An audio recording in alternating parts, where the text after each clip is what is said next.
What so proudly wail at the twilight's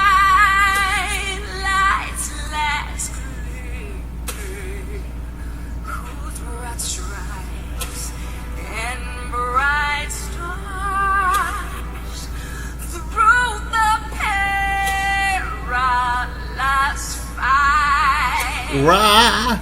O'er the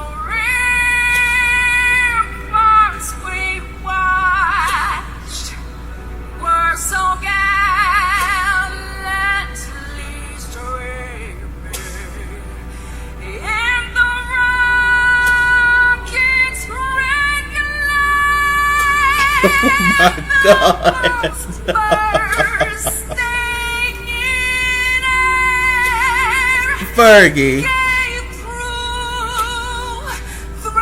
the night, that our flag was still there.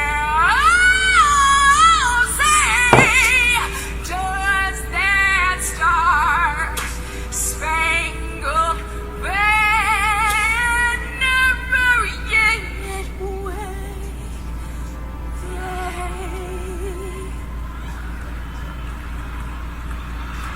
For the land of the free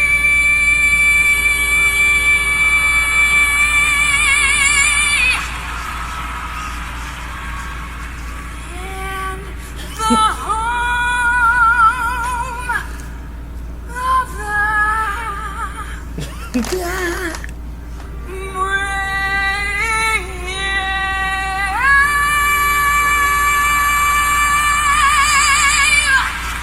Let's play some basketball.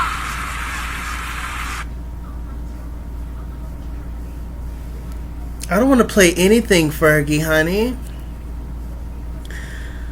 Fergalicious. I love Fergalicious. Fergalicious, what was that? She's since released a statement. She has apologized to the world, as she should. Apologized to the world, to her child, her husband, current husband, former husband, whatever, to her parents, to her aunties and cousins, her entire families, who she should apologize to first. I don't know what, why, when, where. I just don't know. She apologized. She said, she was just trying to have fun with it, trying to make it sexy and all that. And I understand that, doing it up, everybody's whole main objective with the whole national anthem is that they just want to make it their own. And I completely understand that, but wrong move. And it's not like she was just, it's not just the whole sexy thing. Like, I get that aspect. It was cute. It made everybody smile. But the vocals was just off. Chopped, screwed, tied, through, strained. It's not like you're just being sexy, and you still have to sound good though, dear. I don't know, child. I don't know what's going on with Fergie Ferg. I love Fergie Ferg though. Her first album was everything. What's it called? Fergalicious.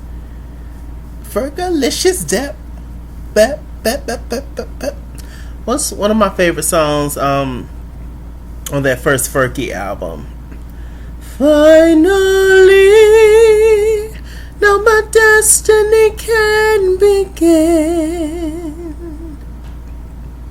And of course, which is, considered a classic. I hope you know,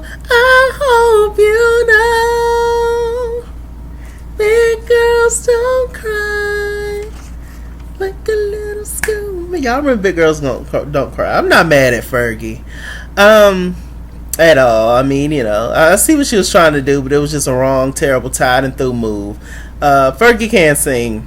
She has an interesting tone, but she can sing. But she just tried it with this. Tried it. They could have got anybody.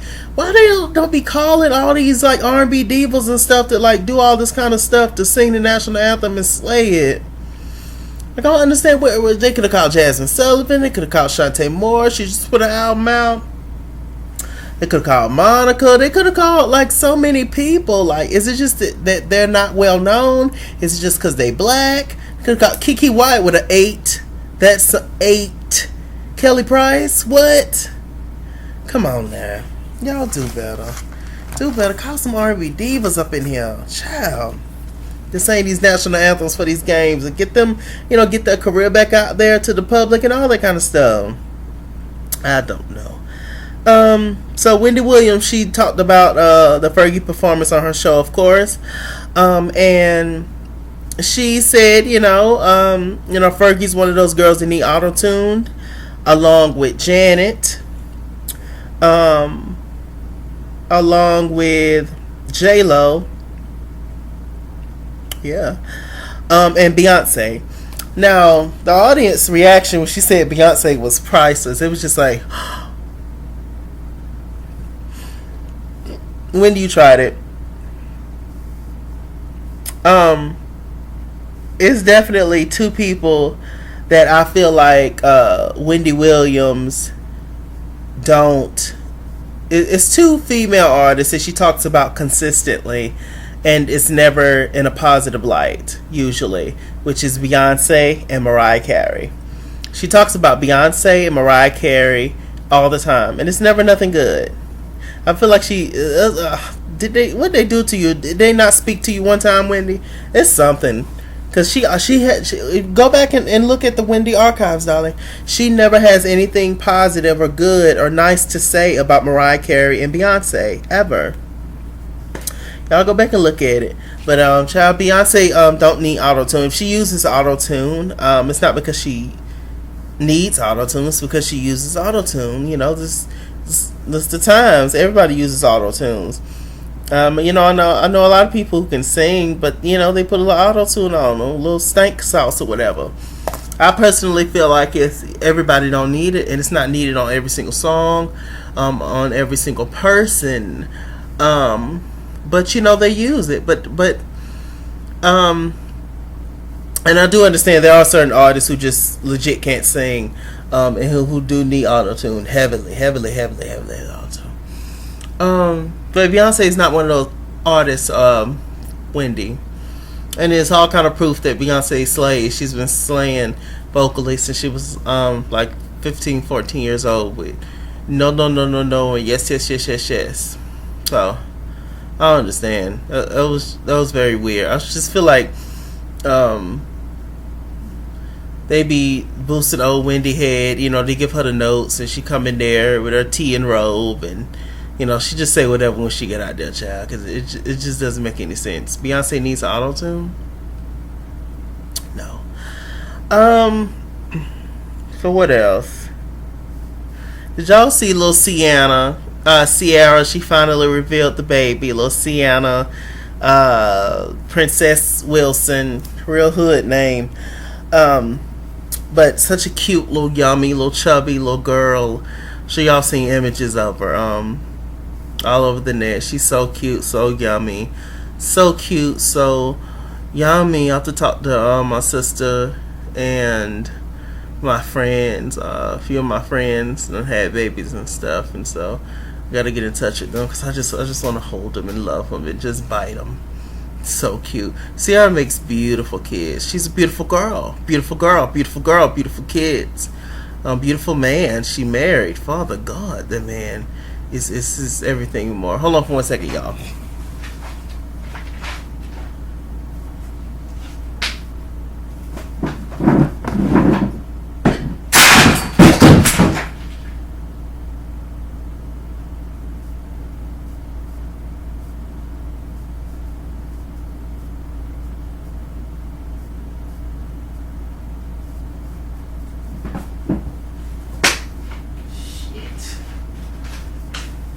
Father God.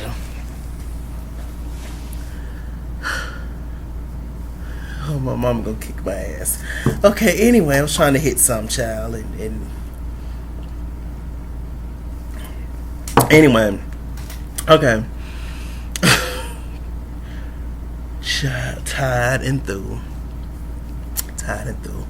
Okay, so anyway, Wendy, stop. Yeah, Sienna is adorable and yummy. They say Cardi B might be pregnant. Um, okay. She's denying it. She's, I don't know why Cardi B is so upset with Tammy Roman. I guess she got mad at Tammy Roman because maybe she wanted to do this whole big open thing. Oh, I'm pregnant to the world. But sis, you can't. With social media and cameras, everybody got a phone and looking at stuff and filming stuff. Like, you can't hide pregnancy and stuff, sis. So I don't know why you get mad at Tammy. But they say Cardi B might be pregnant. So congratulations, I guess. I think you was a fool for letting that man skeet all that rotten weed semen up in you. But okay, I mean, you just getting your career started off. Like, come on. These girls out here, some of these artists don't have kids until their 40s and stuff. And I'm not saying you have to wait that long, but I'm just saying, sis. Like, so many artists, in my opinion, so many female artists could have been a lot bigger had they had kids later on, had they waited. And you're young, sis. Cardi B is younger than me. I'm 28. Cardi B is like 23, 24, something like that. These folks live too hard. They look too old. What is going on? But yeah, it's just everything is just happening too quickly for Cardi. She's becoming overwhelmed, and at the end of the day, she's just a girl that wants love and all that kind of stuff. And Cardi, I feel you, sis. We both Libras, but I mean, you got to be about your coin and about your paper, and you is, but you gonna let Offset mess up your money, and he gonna be on to the next Redbone, child. This is how they do. Black Panther, child. The Black Panther movie. They say Black Panther smashes records, 218 million at Hollywood weekend box office. Child, yes, God. I did not get to see Black Panther because I ain't have no funds. My funds be coming this Friday when I get paid for my job. My taxes ain't came back yet, child. So, shouts out to Black Panther. Black people, everything and more.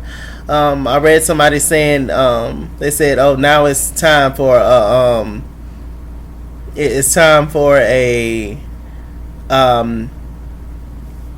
Storm movie." From X-Men. It's time for her to have her own movie. I'm like, I agree. Storm is way overdue. As much as I love Halle, don't nobody want to see Halle as Storm no more. Storm only have like this much lines, and she's always like the mediator. Stop fighting. Like, no, I want to see Storm kick ass. I want to see her story. I want to see Storm be Storm. It's like they done watered down Storm for years in these X-Men movies. It's just all about damn Wolverine or Wolverine or Cyclops or what's her name? Jane the Phoenix or whatever. It's just like, no, I'm tired of these 14 different Wolverine movies. He's not that interesting. Like, when it's Storm, they don't have enough black female comics. Anyway, I'm not even into comics and all that kind of stuff. Growing up, I just wasn't. I was more so into music. But now, as I'm getting older, I'm really kind of, into it now. And so, it's just, when I really think about it, they don't have any black female superheroes. Really. And why is that? I mean, I know why it is. But it's just like, come on, y'all. It's 2018. Do better.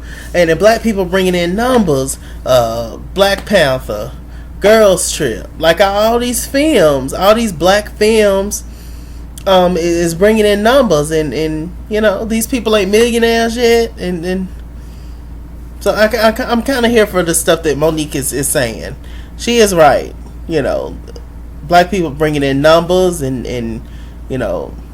laughter and joy and all this stuff, because black people are entertaining, talented, and incredible and everything else, but they're still not making what the white actors are making. It's a whole lot.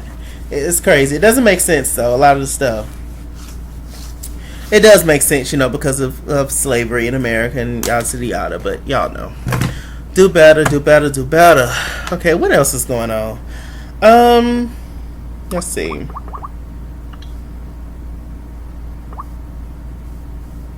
Says a Texas teen. I'm reading this on Facebook. From my phone. Okay. Says a Texas teen faces 32 years in prison after lying about being raped by 3 black men. It says a Texas teenager who ran into a church half naked claiming that she was gang raped by 3 black men has been indicted on felony charges after admitting it was all a hoax. Brianna Harmon, 19, was indicted on a 2 third-degree felony accounts of tampering in physical evidence and a third-degree felony count of tampering with government records. Back in March, Harmon was found covered in blood and only wearing a shirt, bra, and underwear when she ran into a church in Deason, Texas, alleging that she had been raped by 2 black men while another held her down, they reported. However, a medical examination did not find evidence that the teen had been sexually assaulted. Cuts on her jeans that were discovered didn't match those on her legs, the Situation reported. 2 weeks after the incident, the teen admitted to the police that she lied about the attacks and that her injuries were self-inflicted.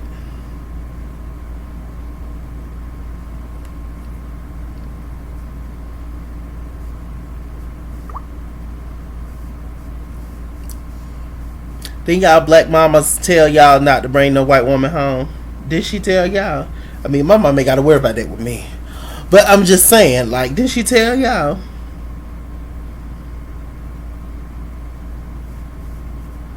What do you say to that? What do you say to that? How could you do that? Just as a person, how could you sit there and lie on somebody and mess up somebody's life like that?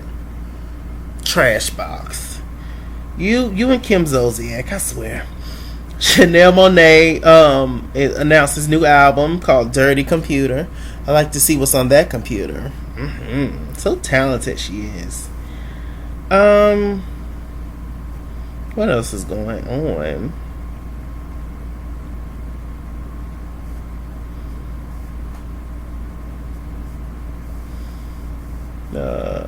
It was something else, y'all.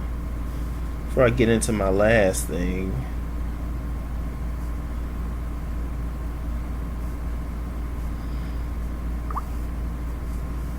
Okay, Michelle Obama says that women need to stop babying their sons. Let's see what she says here. Michelle.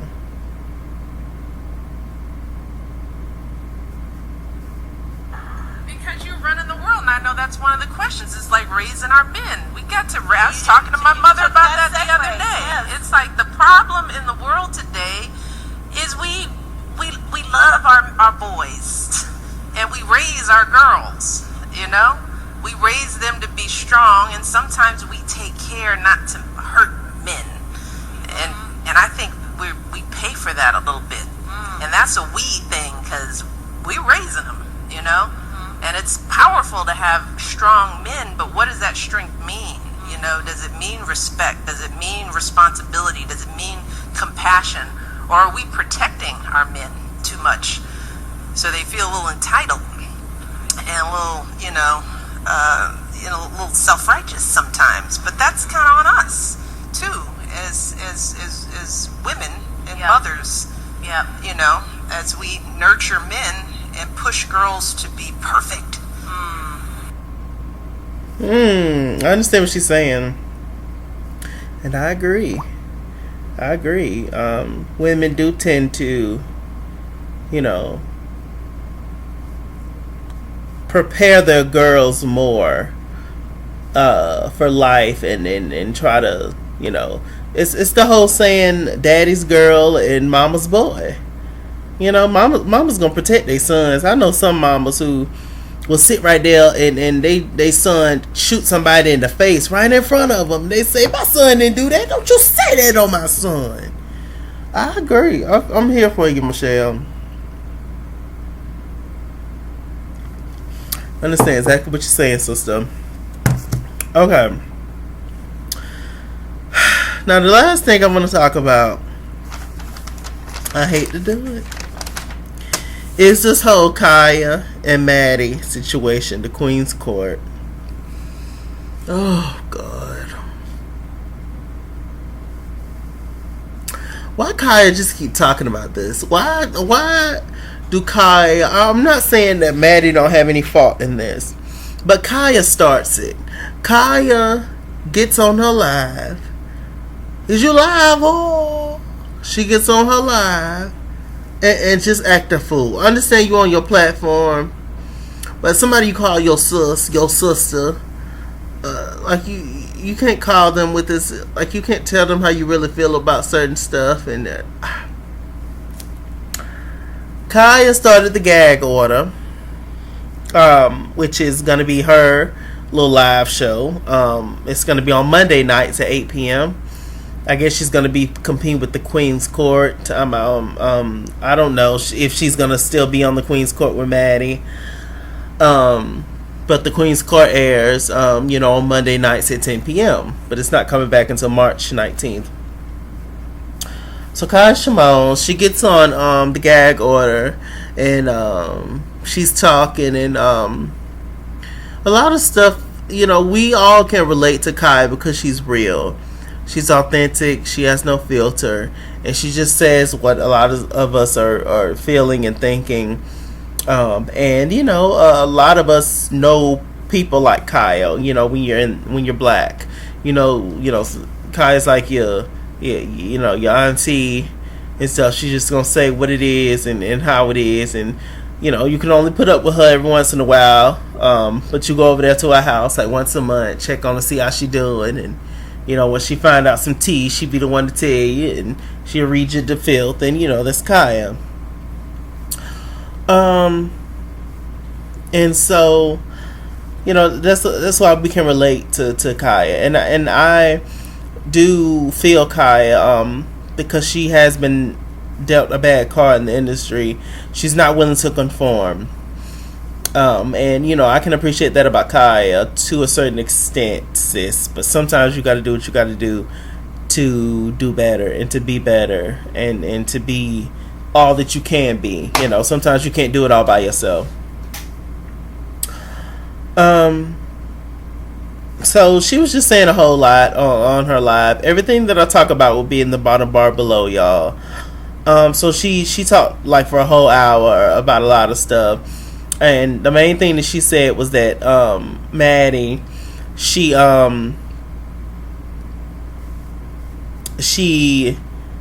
patented the Queen's Court name. She took the Queen's Court name from her. She didn't even let her know nothing about it. And she also said in her live that a lot of the people, the Conscious Brothers, they wanted to know why she hangs with so many gays and all this kind of stuff, and she said that it's business. And so I'm just like, so we just business to you, Kaya. You came over to Maddie's page to get life, to get more subscribers, more supporters, to get people on your side. And now that you got a little bit of support, now you done pooched on back, and now it's back to sissies and punks and everything else. So I'm like, okay. What else did she say? And it was interesting just watching her, because she was just talking, and some stuff I'm here for, I could agree with, but other stuff I'm just like, no sis, I can't. She was trying to do the whole thing that they was doing with the Queen's Court by having people call in, and to my knowledge, back when Kaya was doing her own thing, on her couch, on her shiny red couch, she never, like, to my recollection, she never like really had people call in and state their opinions on certain stuff and all that kind of stuff. So it's just like she's picked up a lot of stuff from Maddie. Like Maddie was the business side and she was the talent, so she picked up a lot of stuff from Maddie, and she's going over there to her own platform and trying to do it, but it's just not working out because her spirit ain't right. So it's just like you can't do things a certain way or have an ulterior motive and then expect for things to work out in your favor, sis. Like, God knows everything. He knows your true intentions, and that's just not for Kai, that's for anybody.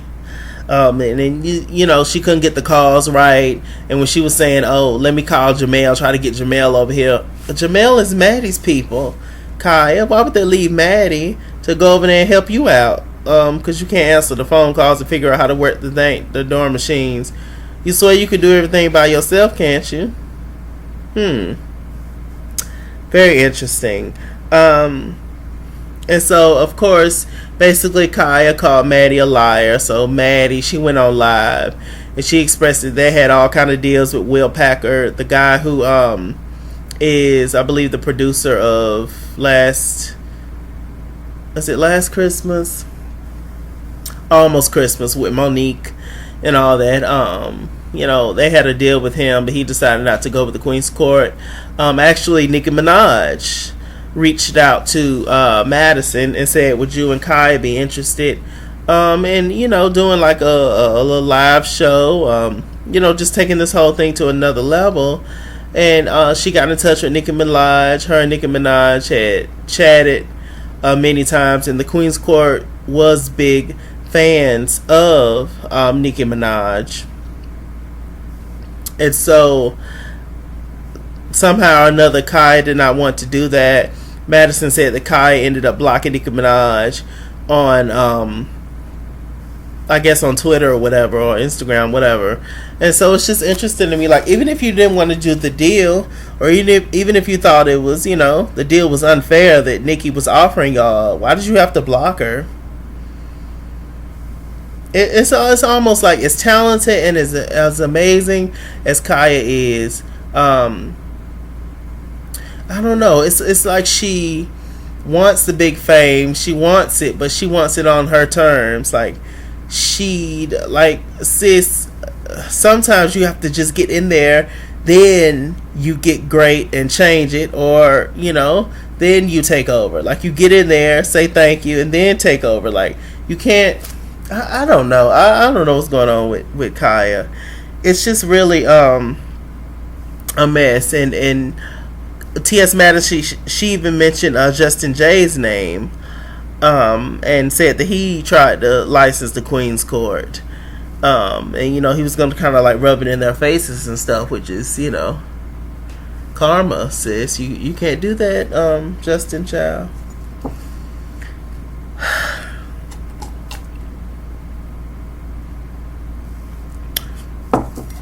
It's so many YouTube beefs. I can't. But